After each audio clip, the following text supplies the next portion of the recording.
सारे हजरात दरूद शरीफ पढ़ लीजिए। अल्लाहुम्मा सल्ली अला मुहम्मद व अला आलि मुहम्मद सल्लल्लाहु अलैहि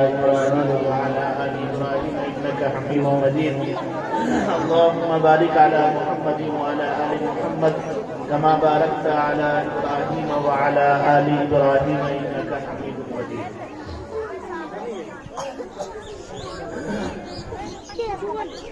جاء في الحديث الشريف عن رسول الله صلى الله عليه وسلم أنه قال: المرأة إذا صلت خمسها وصامت شهرها وأحسنت فرجها وأطاعت بالها قيل لها ادخلي من أي أبواب الجنة شئت أو كما قال عليه الصلاة والسلام۔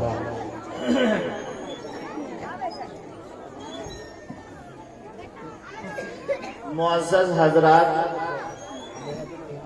सामने बैठे नौनिहाल बच्चे और बच्चियां और पर्दे में बैठी हमारी माओं और बहनों, तकरीबन आधा पौन घंटा कबल मेरा आना हुआ है यहाँ।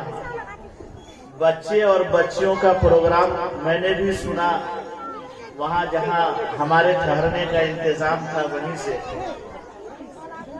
दिल से दुआएं निकली कि जो मकतब में उस्ताद खिदमत कर रहे हैं आपके यहाँ, या मस्जिद में मकतब का निज़ाम आप चला रहे हैं, बड़ा उम्दा निज़ाम चल रहा है।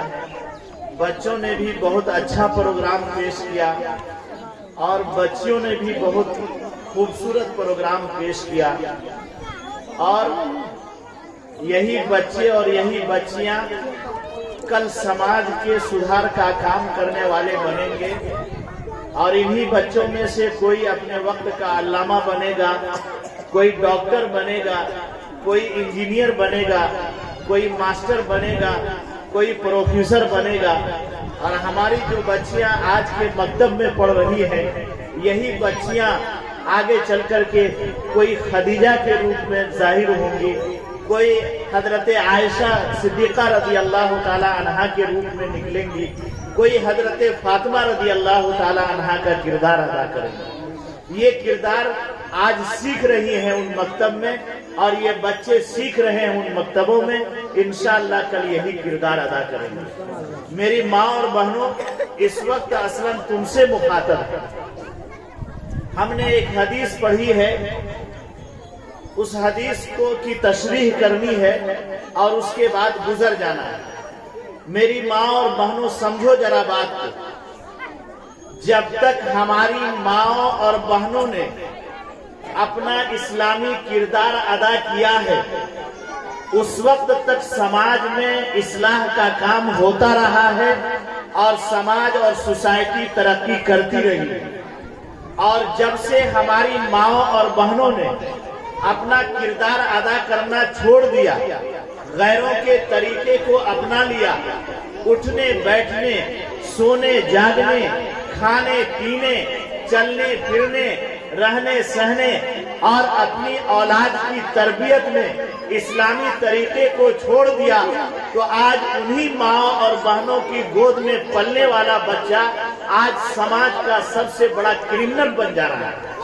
समाज सुधार का काम करने के बजाय वो समाज को बदनाम करने के चक्कर में लगा हुआ है।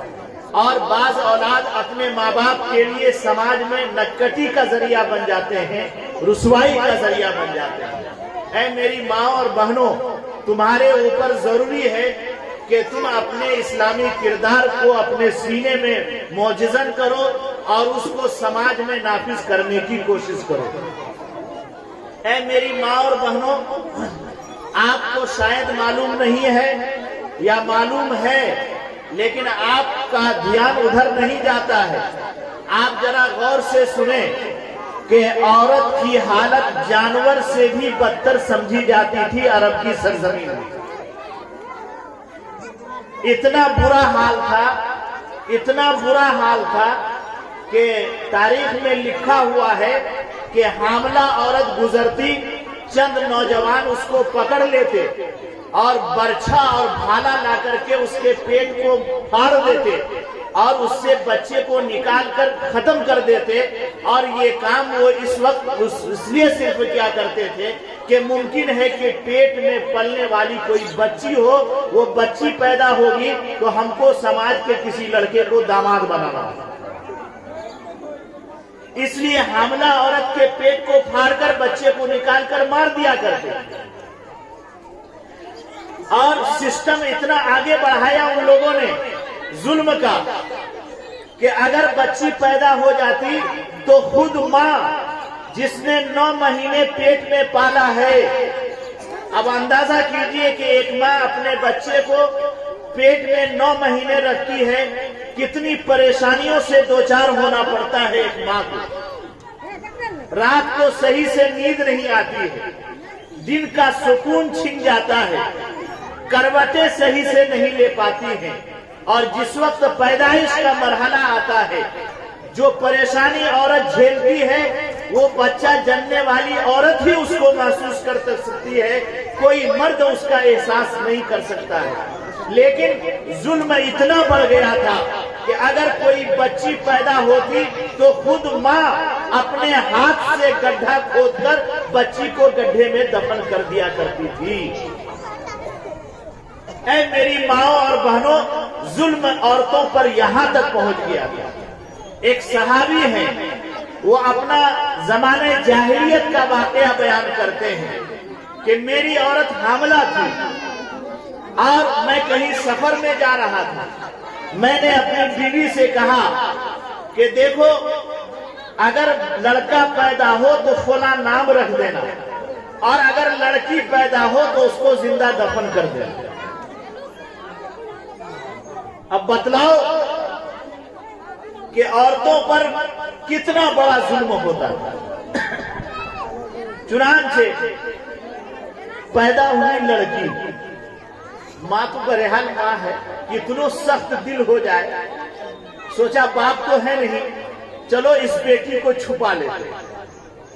بغل میں اس کی ایک بہن تھی، اس بچی کو اٹھا کر بہن کے حوالے کر دیا۔ چند سالوں کے بعد اس کا شوہر سفر سے آیا، جیسے آج کل دلی پنجاب چلے جاتے ہیں نا مرد حضرات کمانے کے لیے، سال بھر گھر نہیں آتے، تو اسی طرح اس دور میں بھی ہوتا تھا، کمانے کے لیے فلاں کام کے لیے فلاں معاملے کو لے کر کے کہیں دوسرے ملک چلے جاتے تھے، دوسرے شہر چلے جاتے تھے، اور سال میں 2 سال میں 3 سال میں 4 سال میں کما کوڑ کر کے لوٹتے تھے۔ اسی طرح وہ صحابی کہتے ہیں کہ ہم بھی سفر میں چلے گئے، اس بیچ میں بچی پیدا ہوئی، میری بیوی نے بچی کو اپنی بہن کے حوالے کر دیا، ڈر سے کہ میں آؤں گا اور یہ سنوں گا کہ یہ میری بچی ہے تو میں اس کو ذبح کر دوں۔ وہ صحابی واپس آئے، آنے کے بعد گھر میں بیٹھے ہیں، اچانک ایک چھوٹی سی بچی آئی کھیلتی ہوئی اور آنگن میں داخل ہوئی۔ اس صحابی کا بیان یہ ہے کہ میں نے اپنی بیوی سے پوچھا کہ یہ بچی کس کی ہے، تو میری بیوی مجھ کو جھوٹ بول گئی۔ کیا بول گئی؟ جھوٹ بول گئی۔ کیا کہا کہ یہ آپ کی سالی کی بیٹی ہے۔ کہا وہ اچھی بات۔ وقت گزرتا گیا، بچی تھوڑی سی بڑی ہو گئی، اب خوب بولنے لگی، اس کو مجھ کو خالو بولتی تھی اور میری بیوی کو خالہ امی بولتی تھی، کیونکہ یہی سکھایا گیا۔ بچی میرے گھر آنے جانے لگی اور بچی کی محبت میرے دل میں پیدا ہو گئی کہ سالی کی بیٹی ہے، میرے ساڑھو کی بیٹی ہے، چلو بیٹی ہے نا، ساڑھو کی بیٹی ہے۔ اب ظاہر سی بات ہے کہ خالو کے دل میں ساڑھو کے بیٹی کی محبت ہوگی کہ نہیں ہوگی۔ دھیرے دھیرے وہ بچی سے اتنے پیار ہو گیا اس شخص کو، وہ صحابی کہتے ہیں کہ میں جب کھانے کے لیے بیٹھتا تو اپنی بیوی کو کہتا کہ جاؤ بچی کو بلا کر لے آؤ، ہاں ہمارے ساتھ کھا لے گی۔ ہم آنگن آتے تھے، بچی کو نہیں دیکھتے تھے تو کہتے تھے کہ جاؤ بچی کو بلا لاؤ، بڑی پیاری بچی ہے، ذرا دیکھ لیں گے۔ اس طرح کا جب میرا رویہ ہوا تو میری بیوی نے محسوس کیا کہ اب باپ کے دل میں بچی کی محبت آ گئی، اب اگر صحیح بات کہہ دیں گے تو شاید اب معاملہ بگڑے گا نہیں۔ ایک روز کھانا کھا نہیں رہے بلکہ آئے ہیں वहाँ हाथ धुल करके आप लोग खेत खलियान से आते हैं, दुकान से आते हैं, खाने का वक्त होता है तो हाथ पाँव धुलते हैं। इधर बीवी जो है, घर की औरतें खाना तैयार करती हैं, परोसती हैं और आप बैठ करके खा लेते हैं। यही होता है हर जगह तकरीबन। वो काम से आए, मुंह हाथ धुल रहे थे, इसी बीच में बीवी ने कहा कि वो शौहर ने पूछा कि वो बच्ची है, कहा कि नहीं, कहा कि बुलाओ। वो बुला करके ले आई। अब सोचा कि मोहब्बत तो पैदा हो ही गई है, जाहिर कर देते। कहा कि मेरे सरताज, वो जो बच्ची है मालूम है किसकी बच्ची है? कहा कि वो तो मेरे साढ़ू की बेटी है। हाँ, तुम्हारी बहन जो यहाँ बगल में रहती है उसी की बच्ची है। कहा कि नहीं मेरे सरताज, वो दरअसल अपनी बच्ची। क्या है? अपनी बच्ची है, और मैंने आपके डर से, खौफ से झूठ बोल दिया और अपनी बच्ची को अपनी बहन के हवाले कर दिया। अब उस सहाबी का बयान ये है कि जब मैंने ये सुना कि वो बच्ची मेरी है तो अब मेरा रवैया बदल गया। देखिए, कहां तो उसके बगैर दस्तरखान पर खाना अच्छा नहीं लग रहा है, वो नहीं देख रहे हैं तो बेचैन हो जा रहे हैं। अब जबकि ये मालूम हो गया कि बच्ची मेरी है तो अब रवैया बदल गया। मैंने बच्ची का हाथ पकड़ा और कोदान लिया और जंगल का रुख किया। मेरी बीवी ने उफ तक नहीं कहा, चूंकि समाज ऐसा बन गया था कि बीवी को जिंदा देखना वो लोग गवारा नहीं करते थे।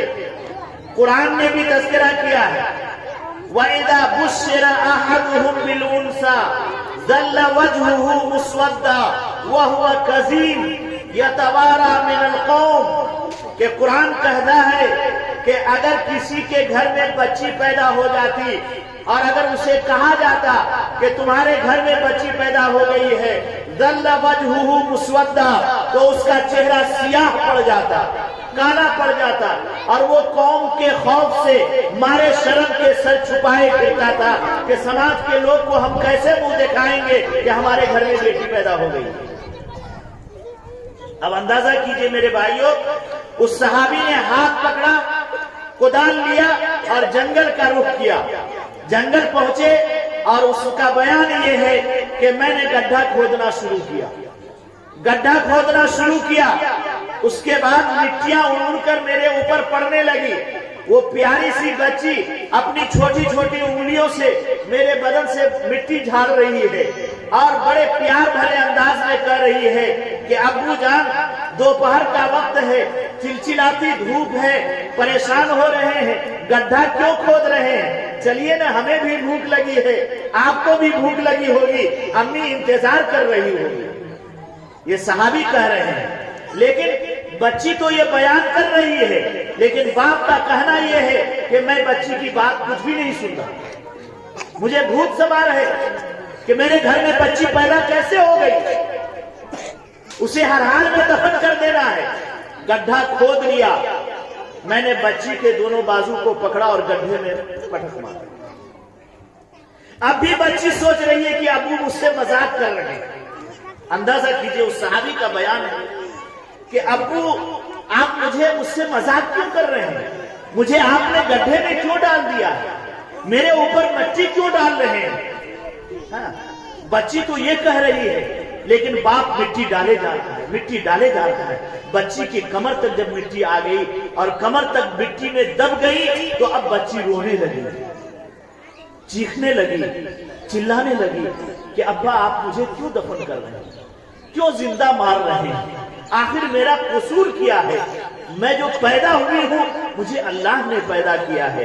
ए मेरे अब्बा, आप मुझे जिंदा छोड़ दीजिए, मैं इस शहर को छोड़कर कहीं चली जाऊंगी, भीख मांगकर जिंदगी गुजार लूंगी, लेकिन आपके शहर की तरफ दोबारा नहीं लौटूंगी। उस सहाबी का बयान ये है कि ये बच्ची फरियाद करती रही, रोती रही, चिल्लाती रही, जिंदगी की भीख मांगती रही, लेकिन मैंने मनो मिट्टी के नीचे अपनी बच्ची को दफन कर दिया। आका सल्लल्लाहु अलैहि वसल्लम ने सुना तो आंख से आंसू जारी हो गए। सहाबा बैठे हुए थे, आंख से आंसू जारी हो गए। अब अंदाजा कीजिए कितना दर्दनाक वाकया है मेरे भाइयों। औरत को समाज में इतना जलील और घटिया समझा जाने लगा था कि औरत एक कदम आगे बढ़कर नहीं कुछ कर सकती।